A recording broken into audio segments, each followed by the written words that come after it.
Queen City News is a proud sponsor of this year's Walk to End Alzheimer's. When a parent falls ill, sometimes roles reverse and the child becomes the caretaker. Our Julian Sadora sat down with a local woman who unfortunately faced that tough situation before she was even old enough to drive.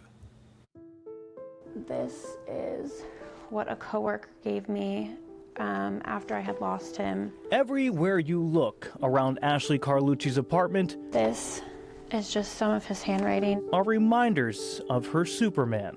This is the house we put on the back of it that he built because he loved that house. Growing up, Ashley and her dad James were inseparable. I was his shadow. Everywhere he was, I was there. A nighttime shift work electrician at a nuclear power plant, James had a big heart, but often didn't express emotion. We did this thing called a headbutt, like to say love you. Like, that sounds so weird, but we would just like hit foreheads because and that was like our love you. As Ashley says, he was the smartest person she knew, even building their family home, of course, with Ashley in tow, often spending the New York winters working straight through the cold. I remember just being in my snow pants and just heating hot dogs over the fire.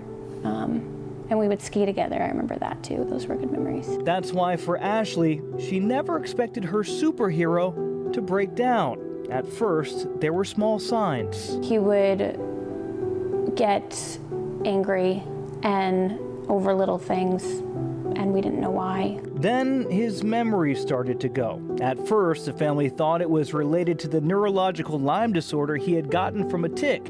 But as things kept slipping his mind, his job would let him go. I remember hearing my mom cry, and my dad comforting her.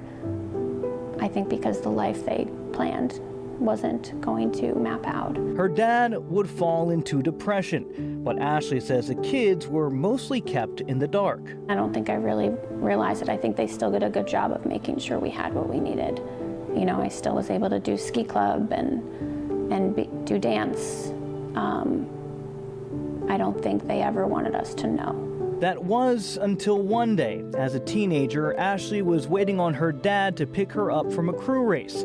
He was running late, but when he got there, she found out just how sick he was. I saw his legs from under the truck bed, and then he just fell.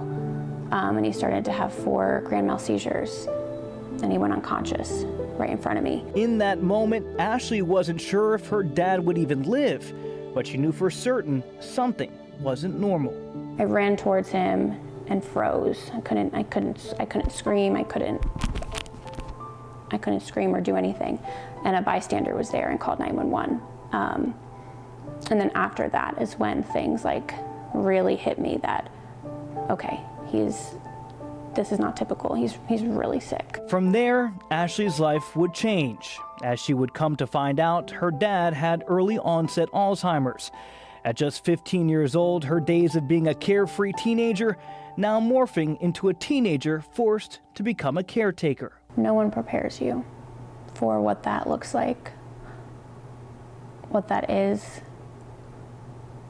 or what that entails. Through high school and college, her dad's condition would worsen as Ashley's caregiving role would continue to grow. Spoon feeding him or bathing him, giving him a sippy cup just to make sure he drinks water. There's no handbook for that. And it was the hardest thing I've ever done.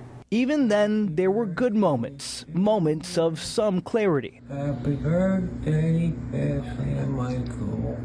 But he colored a little and then he tried to write, "Love you, Ash," but it stopped with ASH. And I think he was trying to write, "Love you, Ashley." But the final turn would come when her parents would move from the home James built. One day he woke up and he didn't know where he was. He couldn't talk. The family would put James in the hospital. That's where they would see him last. Unable to talk, but seemingly still there. Kiss her cheek.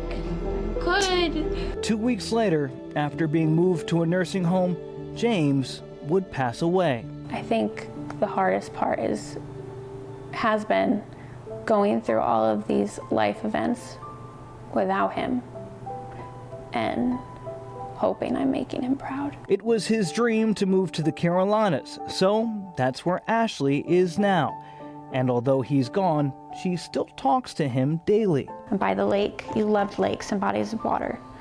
I miss you more than I can put into words. Her Superman gone physically, but still very much with her everywhere Ashley goes.